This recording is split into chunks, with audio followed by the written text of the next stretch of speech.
Hey everyone, and welcome back to another report. And you know, this channel ends up covering a lot of bad stuff, rightly so, but it is important to point out the good. And where Blizzard failed, Xbox Game Studios' team has massively succeeded. Where Warcraft 3 Reforged is under 1 out of 10 user score in Metacritic, Age of Empires 2 Definitive Edition is at 89 out of 100 in Steam. And moreover, when you look at the decisions that each company made, it's honestly laughable. Blizzard, open your notebook, take some notes, this is how you do it. Now, if you're new here, then hello, we're an indie game studio. We're also doing 6 game industry news and analysis videos per week, so if you want more of that, hit that sub button, and if you'd like to help us out in this mission, then click like for that algorithm. It really does help us. Okay, with that, let's get going. So, Age of Empires 2 is a fairly legendary game. Back in 2013, it had its HD edition, which brought, more resolutions, a few new features, and greatly enhanced compatibility with modern systems.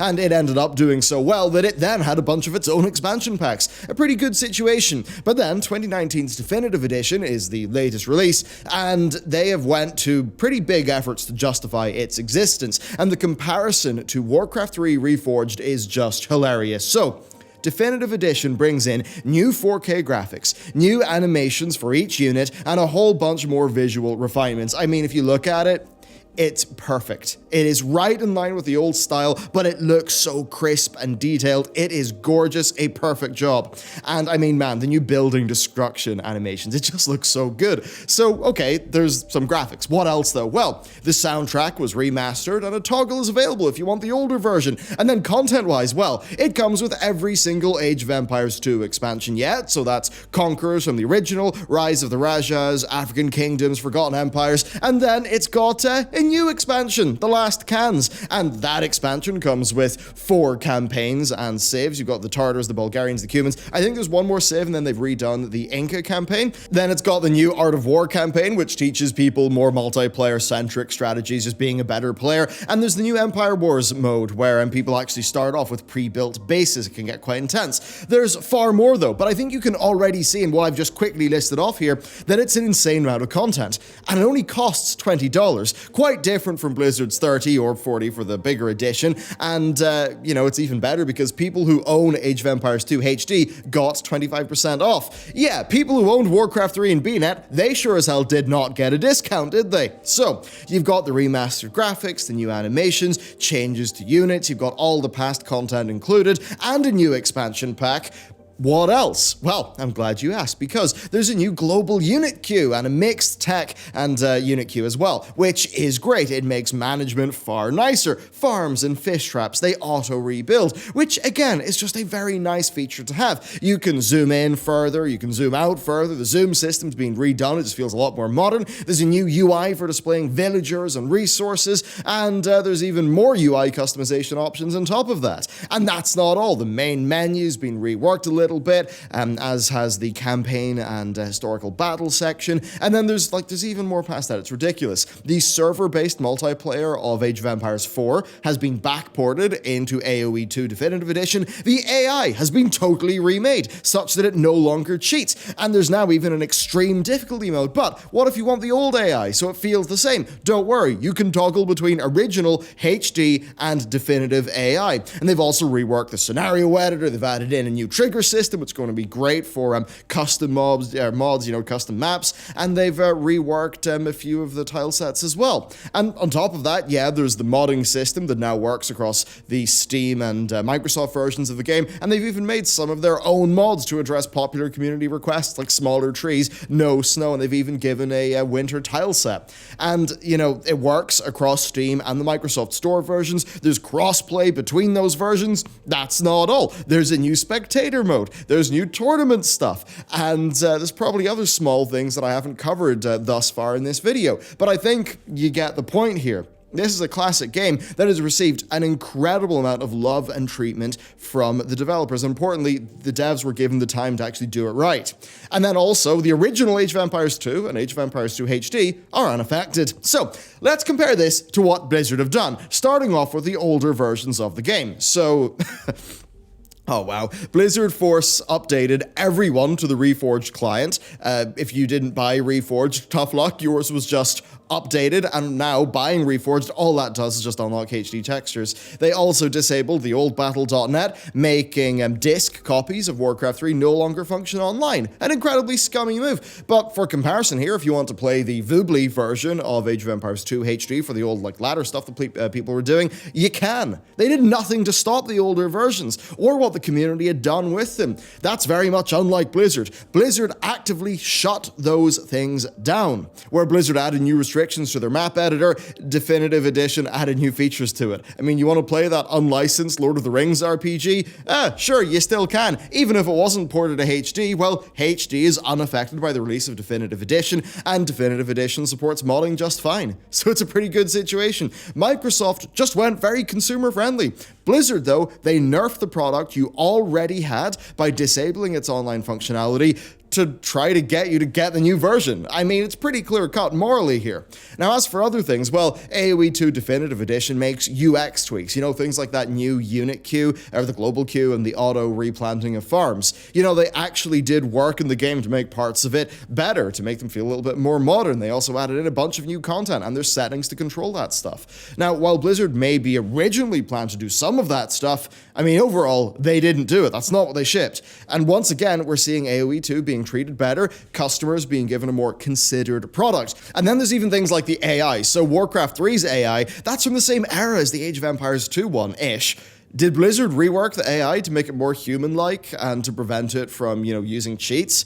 No, they didn't. Where AoE 2, is adding in new online features, well, Warcraft 3 added some, but removed others, and the lion's share of the new exciting stuff, well, that's going to be in a patch down the road, because clearly it's not on schedule. Then hell, for Lunar New Year and Christmas, they even created these little mini mods to decorate the in-game buildings and give you fireworks and have some unlockable portraits. So there's even that smaller stuff there where there's just an obvious level of care here.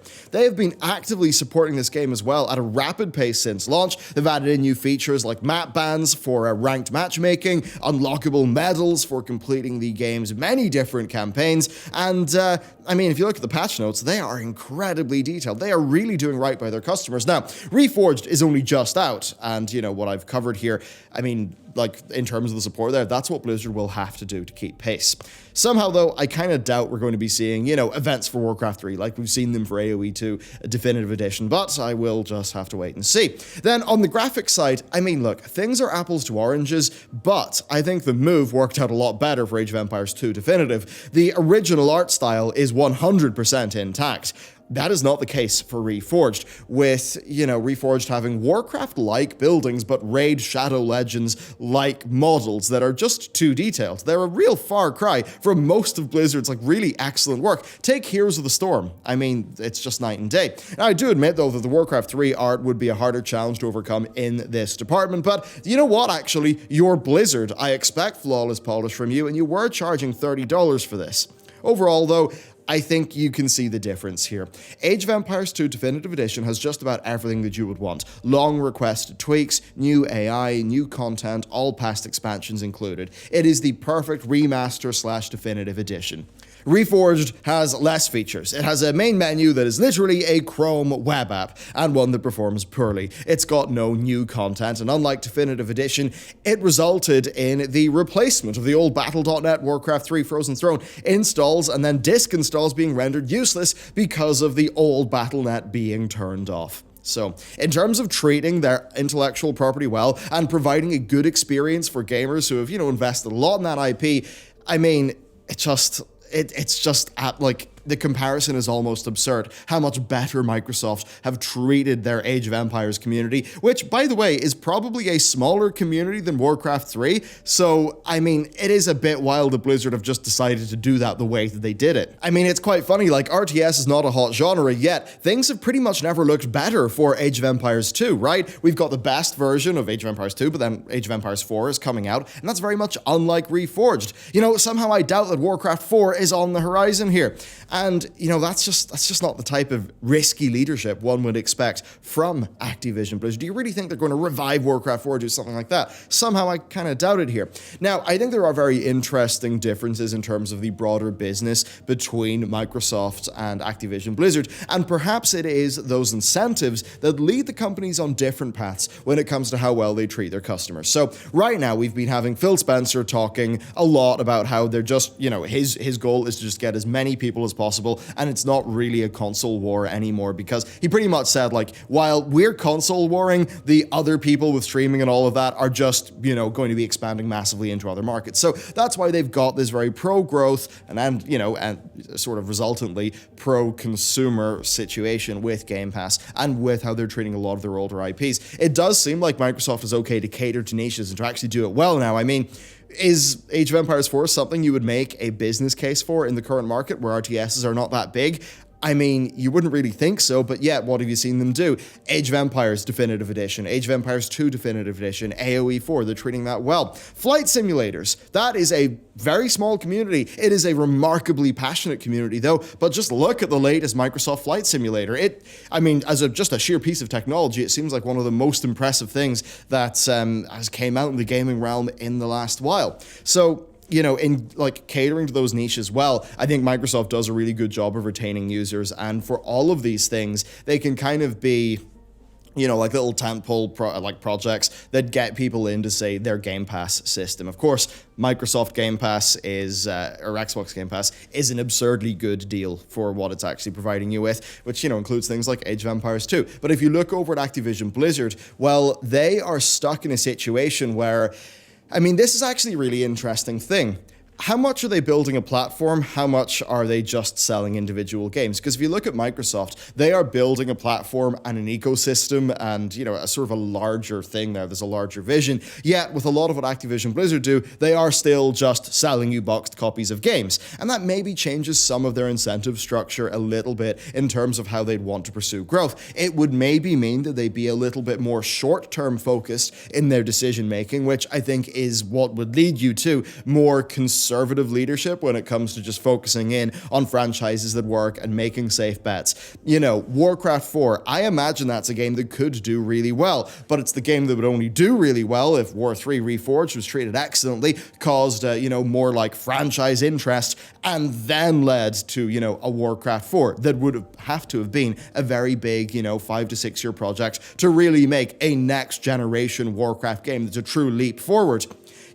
Just doing what Microsoft have done with Age of Empires, it's remarkable. We've not seen that many risks from Blizzard across a lot of things. Even, being a World of Warcraft person, they've developed that game in a strange, hyper risky but conservative fashion is what I would say there. Hyper risky, and they've made big bets and systems, but then super conservative, and there's not that much content, and they just sort of rely on those systems to be, Skinner boxes. So it's a little bit bizarre there. If you just look at Overwatch, how they've not really supported that game overly well. Overwatch 2, it seems to be pretty behind schedule. It seems like they had a lot of failed projects, and that really, when Activision came in, this is my personal speculation, they probably had a lot of things going, but whenever Morheim left and Jab came in, from what I understand from, the odd whisper here and there, is that that's when Activision really did make a larger push to have more influence over Blizzard, and, it doesn't seem like it's resulting in...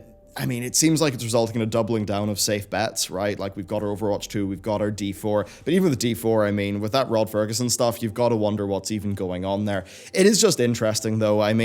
If you're just sitting there and your only metric is the amount of sales that you make in a quarter, then you're going to make different decisions to a company who is trying to play the long game like Microsoft is, and maybe the likes of Blizzard should maybe just think a little bit more there.